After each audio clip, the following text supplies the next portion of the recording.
Hello, our HazChat friends and family. How are we today? Bob Koshik-Nato, one of your co-hosts, with my cohort in crime, Mr. Derek Shaman. Good morning, sir. How are you? Good morning. I'm doing well. How you doing, Bob? Well, I'm doing good. This is going to be the August 1st episode. Due to HIPAA violations, I'm not allowed to say anything else, but I'm doing good. Good, good. I like to hear that you're doing good. I like to Eh, hear that you're doing good. So, it's eh. important to me. It makes me feel good that you're doing good. uh, this is going to get ugly. The people are already throwing up. Stop with it. Stop with this stuff. Who are you two? Where's the two assholes we come to love? Oh, good God. All right, people. We Oh, just.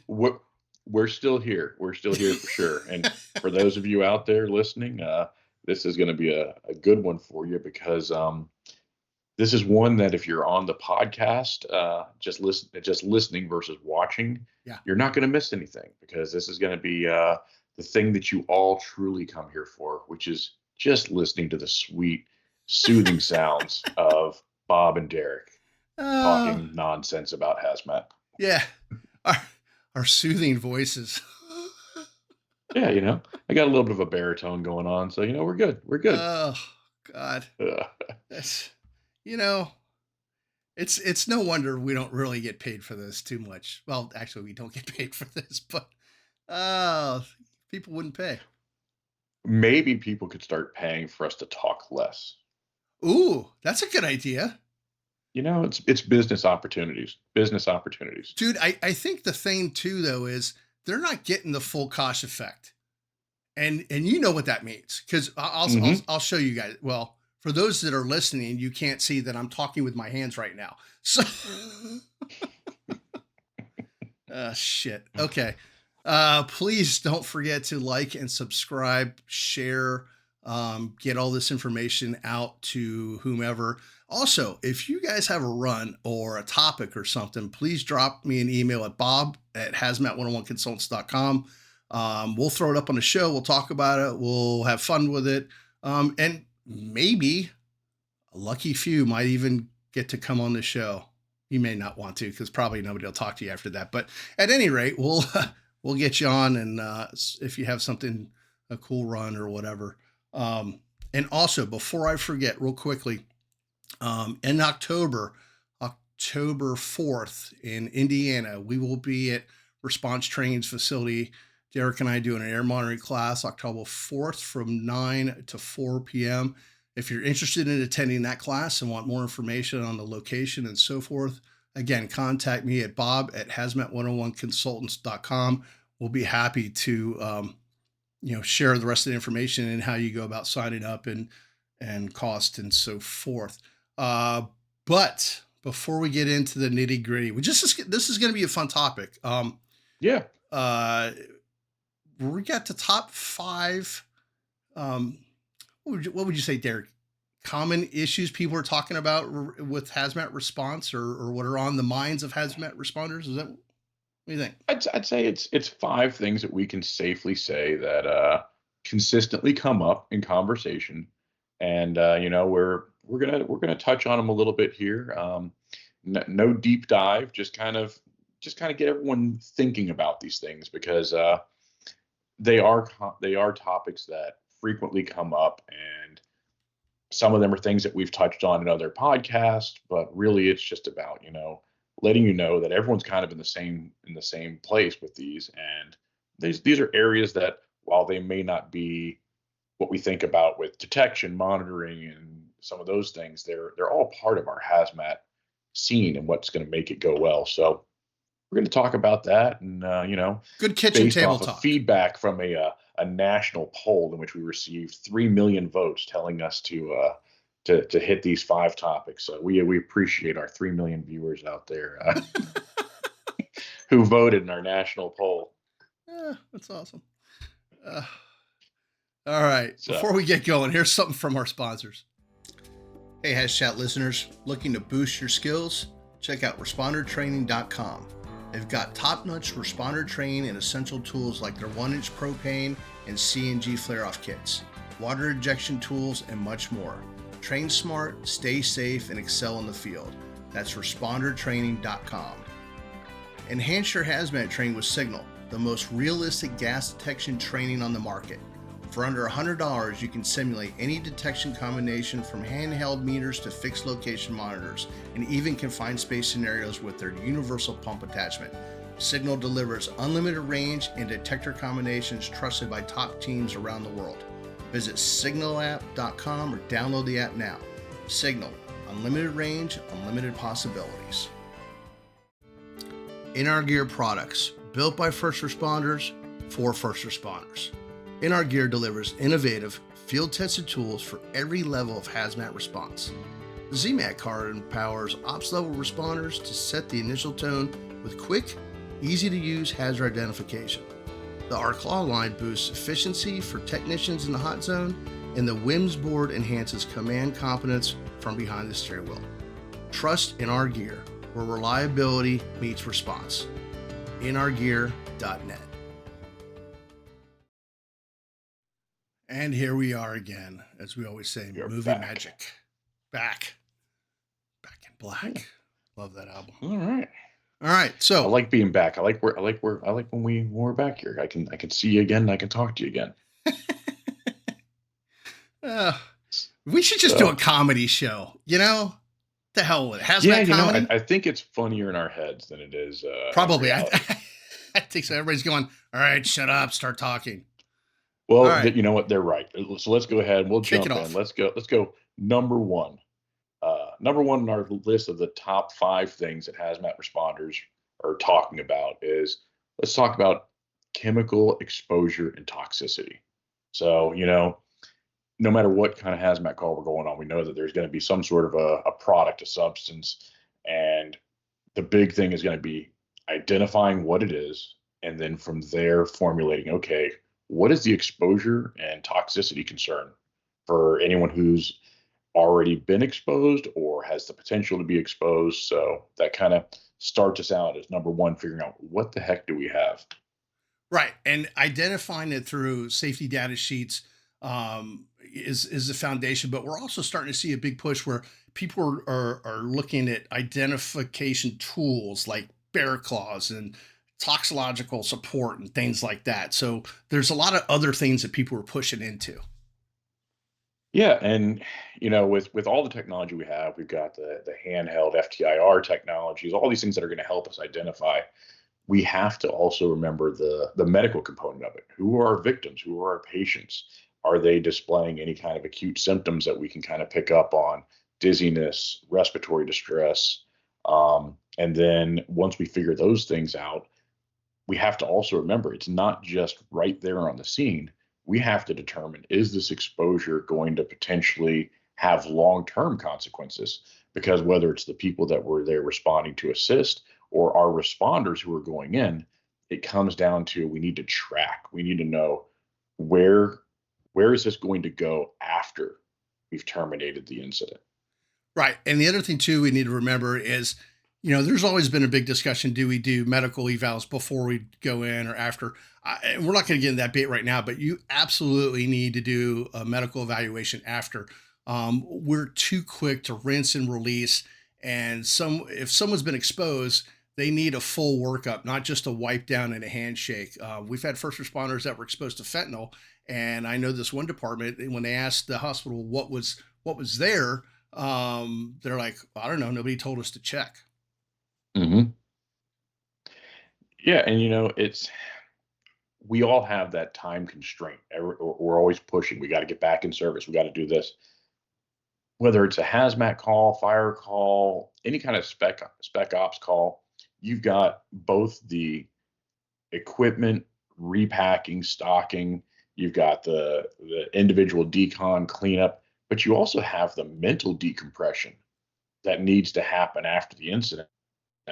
And trying to turn and burn is going to do exactly that. It's going to burn. It's going to burn people out. You have to take time to make sure that you're properly demobilizing, then moving into termination. We talk a lot about like, oh, these are the stages of an operation, demobilize, but we have to, and that process of that termination, demobilization, take time to actually do it. Right. there is a rehab factor that needs to be there. And it's not just physical, it's a psychological rehab.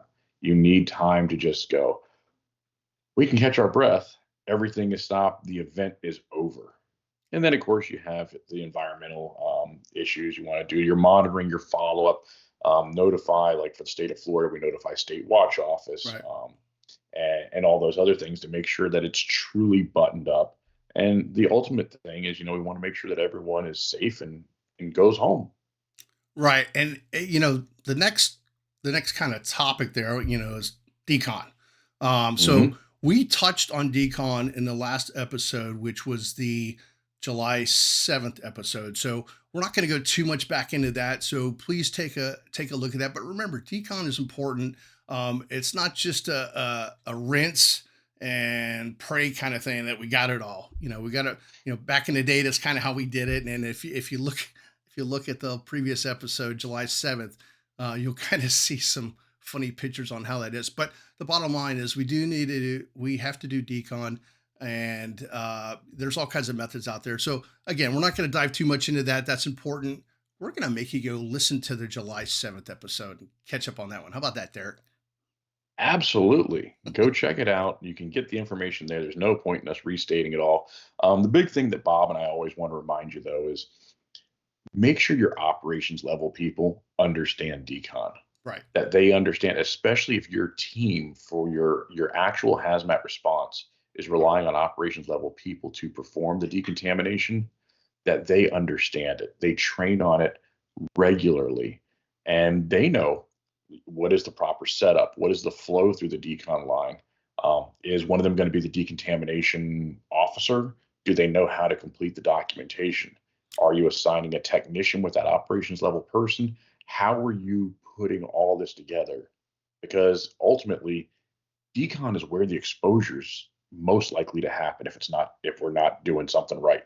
If we put people in the right PPE, we limit our exposure downrange, all those things, they're fine coming out.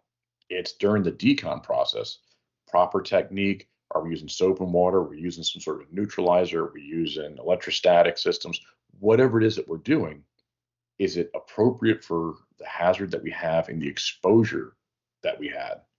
And are we making sure that we've efficiently and effectively performed that decontamination or kill process prior to taking people out of their PPE and exposing them? Right. And documentation. Let me try again. Documentation is key. We always say if it isn't written down, it never happened. Right. So Yep. this goes double for decon, especially with the potential of legal and health concerns down the road. You got to make sure you write things down, because they're going to come back and look at it. And I guarantee if something goes to court, your paperwork will be too. Hmm. Especially when, like, back in the day, not long after September 11th, we were very good about chain of custody Oh, yeah, with for sure. decon. We had the bags, we gave people wristbands, and the wristband matched the tag that went on the bag that their stuff went into.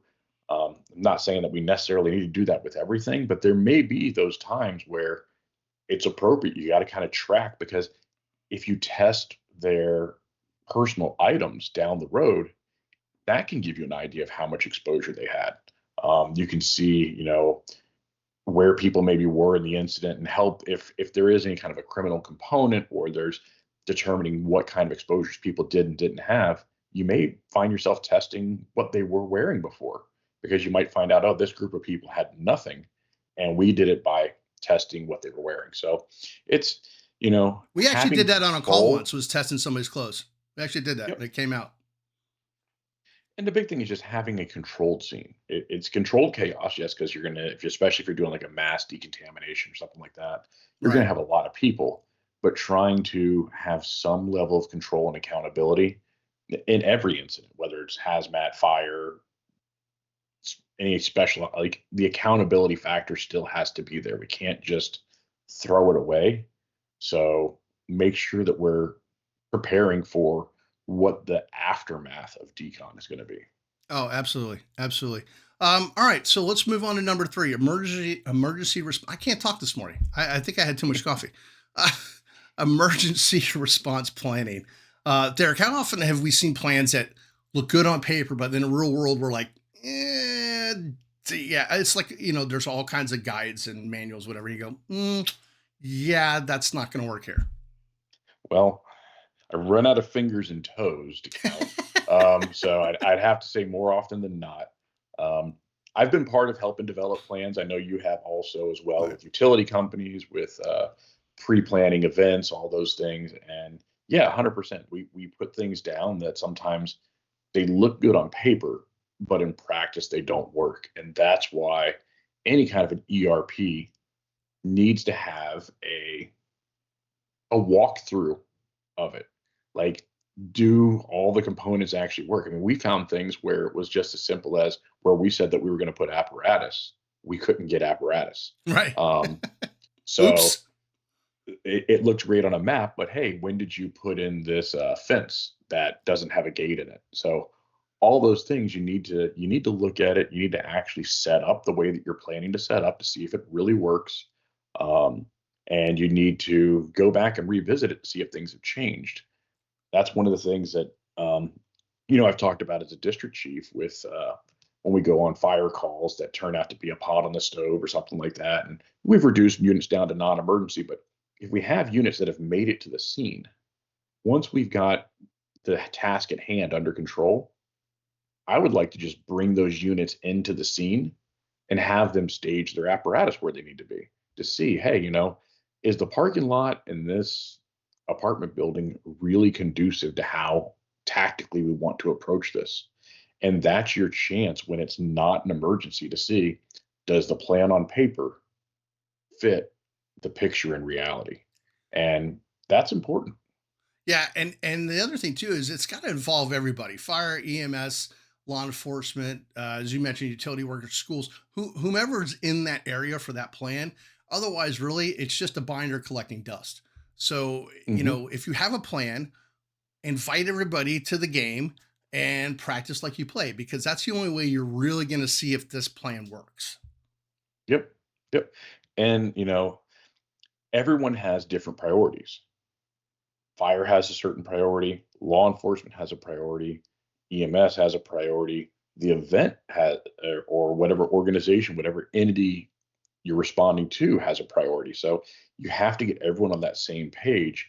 And getting everyone in the room and doing a tabletop exercise is a great place to start. Absolutely. But then you have to take that tabletop exercise and turn it into an actual boots on the ground walkthrough. See, do all the plans work? If I make this phone call, is someone actually going to pick up the phone? Is this going to work as easily as we think it will?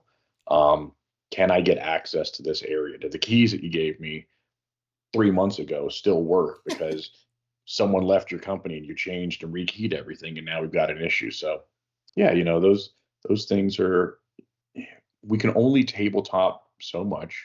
We can only do so Right. much on paper. We have to get out and actually see where the holes are. Absolutely. And don't forget about post incident evaluations, because if you don't review these things, then it's already outdated and you're already behind the eight ball. So, Hmm. I can't emphasize enough, as Derek mentioned, the changing keys. And not only that, one of the problems we always had was they changed people and phone numbers. And Hmm. 3 o'clock a.m. is not the time to find out. So, Yeah, that, 100%. Like you have to maintain those relationships, maintain that contact, and just make sure your plan works. No one wants a plan that doesn't work. right? And as Hannibal would say, I love it when a plan comes together. So Right. uh, Exactly. for those Exactly. of you that do not understand that reference, you need to look up Hannibal. And I love it when a plan comes together, and you'll find a TV show that will change your life.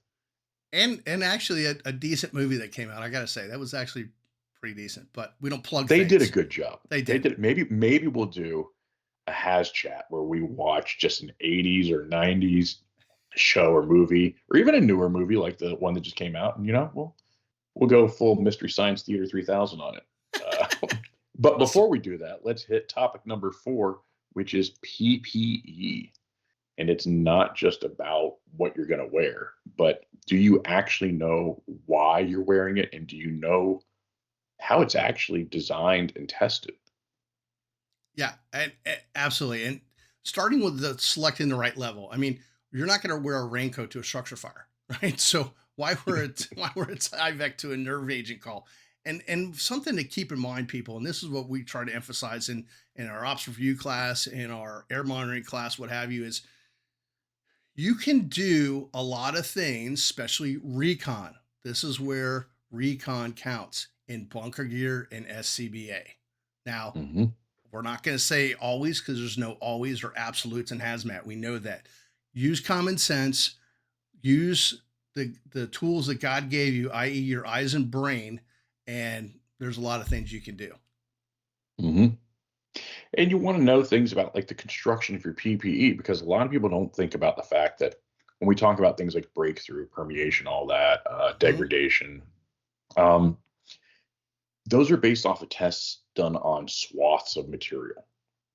Where the real challenge comes in is how is that PPE constructed? Are they taped and bonded seams? Are they surged seams? All those things come into play, and you have to kind of think about it and know, like, where does this come? How does it get put together? Because that's also going to tell me how it comes apart. Um, One of the things that Bob and I talk about a lot also is we are usually pretty good about knowing the chemical compatibility of gloves, boots, and suits. Know the chemical compatibility of more things. Know the compatibility of the polycarbonate in your SCBA mask. Oh yeah. Um, because if you're choosing to go with a non-encapsulated level of PPE, you need to know how contact with that product may interact with the SCBA. Is Yep. it going to cause some sort of a problem? Because that's your lifeline. So know what's compatible with the different components of your SCBA. Um, know what the limitations are of it, and we can't just say, "Oh, we looked at the gear and it looks good, and that's all I need to know. It's good to wear." You need to understand the gear, know what it's challenged against, what it's designed for, what roles it fits in properly. Right. And there's been a lot of awareness lately around the limitations of PPE and the breakthrough times and so forth, like Derek was mentioning, and dexterity. You can't forget dexterity because if I have one set of gloves or two set of or whatever, and I can't pick up the tool, it's a moot point. Hmm. Yeah. And how many times have we seen in training where we would actually get firefighters that were frustrated and full on just pulled off a glove? And Pulled we're off like, glove, right? that's not an option. Yeah. That's a no-no. So, yeah. And, you have to look at your PPE.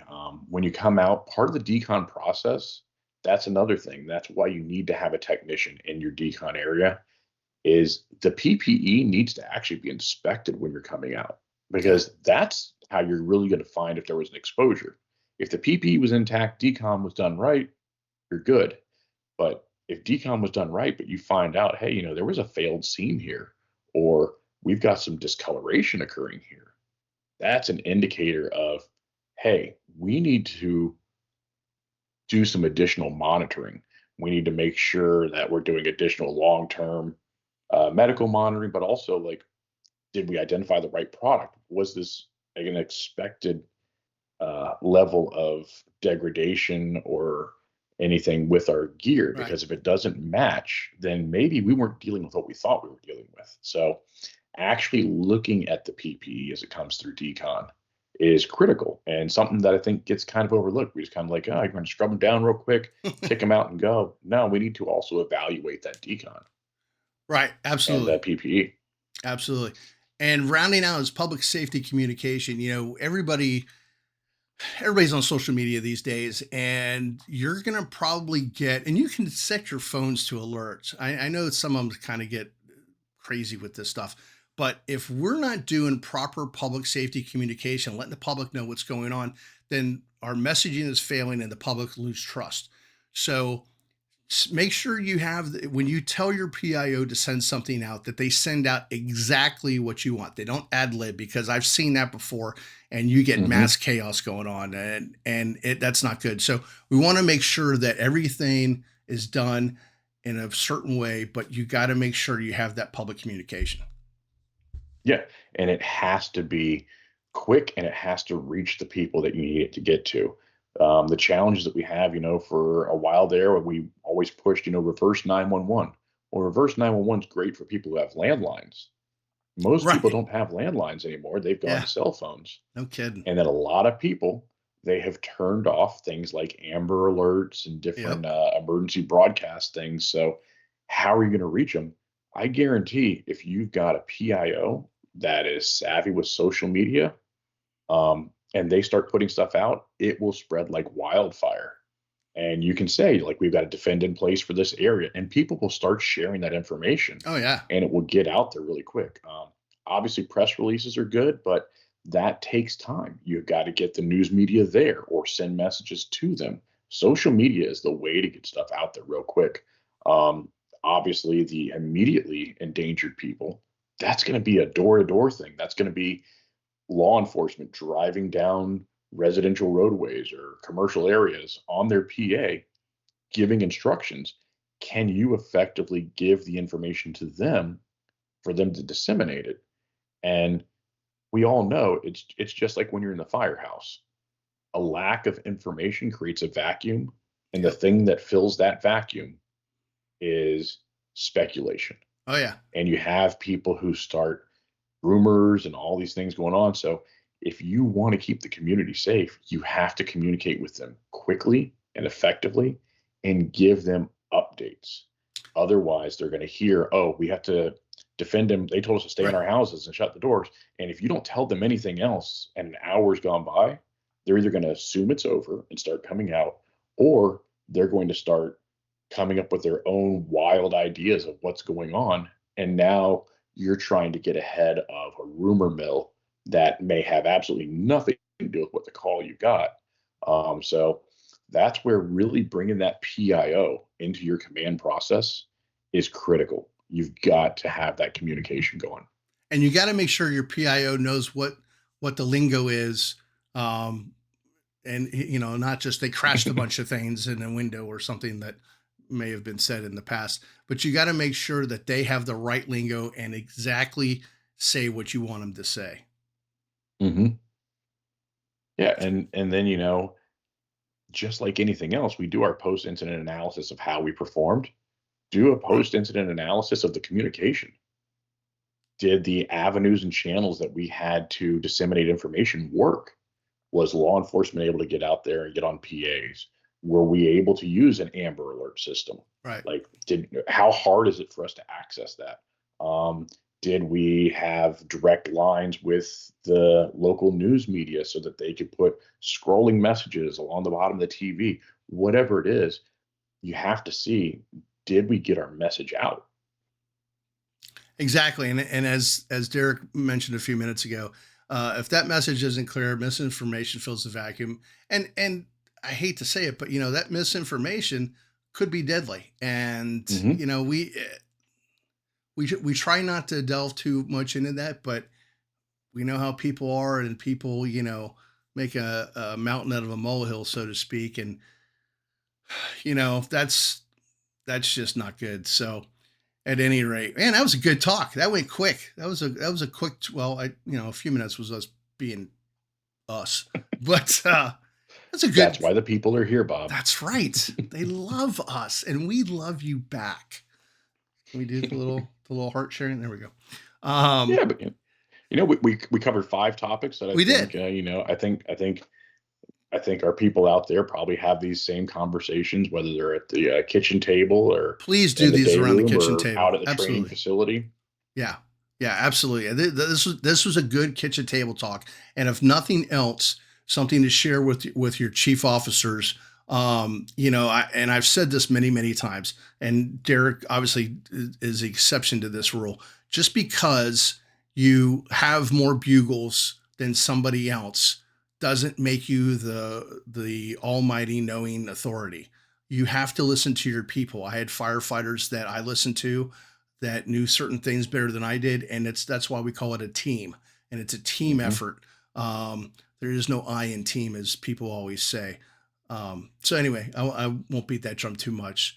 Um, and before I forget, and we go on to other things, please don't forget check out all of our shows. Go back, like and like it. I told you I had too much coffee.